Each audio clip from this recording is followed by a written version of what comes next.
University of the Fire Society, I'd like to welcome you here. Thank you all for coming. Tonight's debate is entitled, Do We Need God to Be Good? The order of events for this evening will be as follows. Each participant will be speaking for 15 minutes, and then we'll have a 5-minute rebuttal period each, after which we'll break for about 15 minutes for refreshments. No food or drinks are allowed to be brought into the hall, I'm afraid, by order of the management.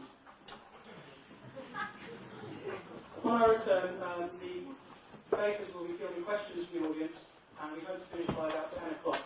Before we start, as you can see, we're very packed in here tonight. I'd like to point out the fire exit. One here, and one over there. Should have an accident from a bit.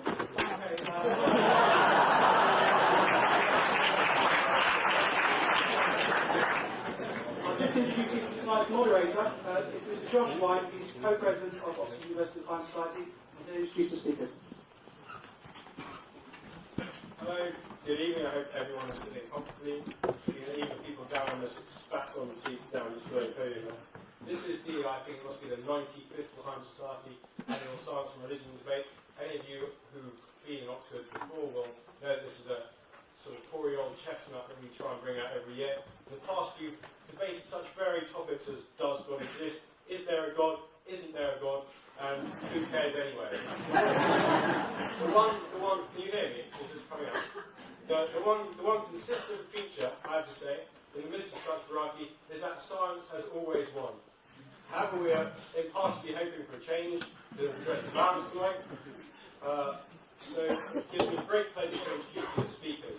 I must apologise initially, because we had hoped to bring in 4 professors, because we thought it would sort of evoke in you the imagery of Vivaldi's 4 Seasons, of beautiful triumphant harmony. Unfortunately, we only managed to get 3 professors and a rabbi, whose only artistic sort of corollary I can see in 4 weddings and a funeral. However, they're sort of a distinguished crowd indeed. We will be starting off the evening with Professor Peter Atkins, who's Professor of Physical Chemistry at Lincoln, author of The Creation and Physical Chemistry, which is read allegedly by 80% of chemistry students worldwide. They'll be followed by Rabbi Shmuley Boteach, who's the director of the Oxford University Fire Society, author of the Jewish Guide to Adultery, 6 other works. He will be followed by Professor Richard Dawkins, who is the world's most famous atheist, the author of The Blind Watchmaker and The Selfish Gene. Finally, the debate will be wrapped up by Professor Keith Ward, who's the Regis Professor of Divinity in Oxford since 1991, and whose recent book is entitled God, Chance and Necessity. So it gives me great pleasure to welcome the first speaker of the evening, which is Peter Atkins.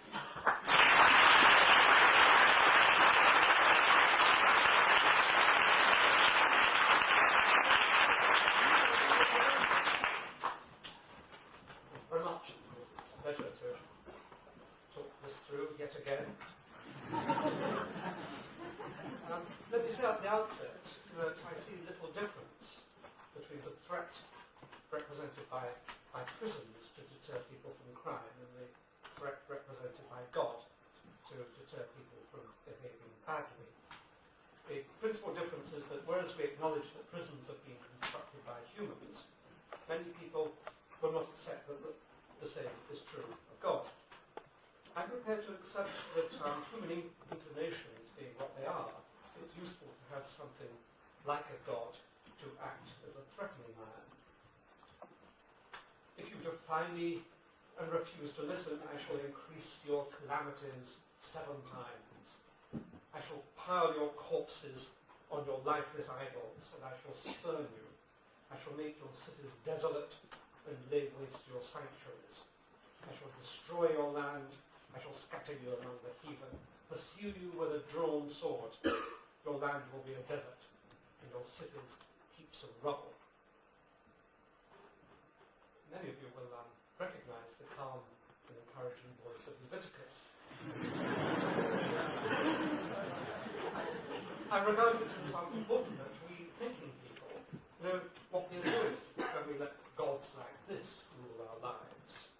Just as we don't delude ourselves into believing that prisons and other secular weapons of control are divine, so we should not delude ourselves into the belief that God is anything other than an invention of a medieval version of social security. While the concept of God is a useful stabilizing influence, it does exact what one might call a dreadful price. In particular, God effectively issues the license to subjugate the aspirations of people to the whims of irrational control. Like the threat of secular punishment to keep us on the straight and narrow, the concept of God inspires evil, and it often subverts the good that God is presumed to inspire. But Voltaire expressed it more succinctly, and that was appropriate to have him here one evening. He said, well, those who believe in absurdities commit atrocities.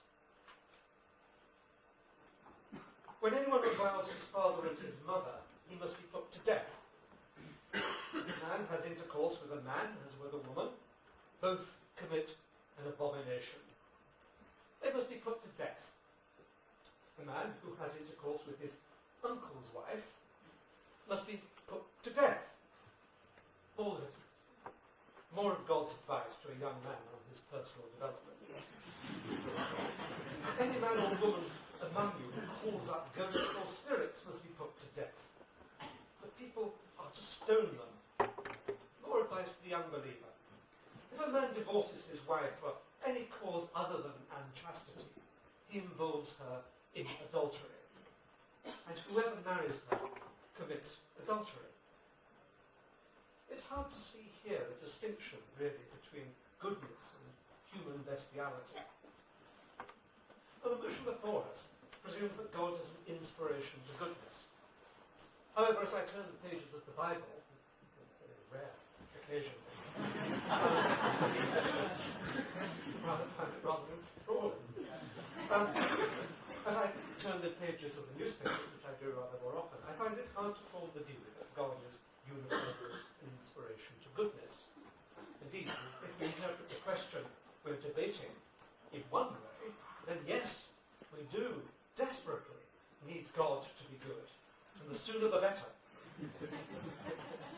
But then a believer will no doubt say that God's ways are inscrutable, and that we cannot use secular logic to discern his purpose. Thus, believers find it possible to come to terms with the wars that have been waged to promote one or other flavour of God. The slaughter of the Crusades, the death and abject misery wrought by the Inquisition, the seemingly ceaseless evil of the struggles in the Middle East, the humiliation of the women of Kabul, and the hounding of infidel authors by self-appointed God-authorised murderers. It seems to me that the price exacted by belief in God as a weapon of control is too high to warrant continued propagation of that kind of belief. Cheap jibes, you might complain, but ask the victims if they thought the price was right. The notion before us presupposes that there is a God out there, and that he is in fact the fount of goodness. But is it plausible at this end of the 20th century to go on believing in that presumption? I consider that there is overwhelming evidence for the non-existence of God, and hence the emptiness of the arguments that we are embarking upon this evening. We shall no doubt hear theological arguments, but such arguments are invariably contaminated by the presumption that God exists and has an influence on events. The theologian sets out to force observations into a framework and simply will not accept that a simpler explanation may be the truth. And with that in mind, let me summarise for you the arguments against the existence of God. Well, the first problem of the argument, of course, is the obvious argument about the existence of evil. Now, despite the tornado-like twistings of theologians, it's desperately hard to reconcile the postulation of a loving, infinitely wise God with the personal disasters that permeate history. Theologians, and their practical emissaries, the priests and the rabbis, will construct arguments to show that events like the Holocaust and black John Blaine are a part of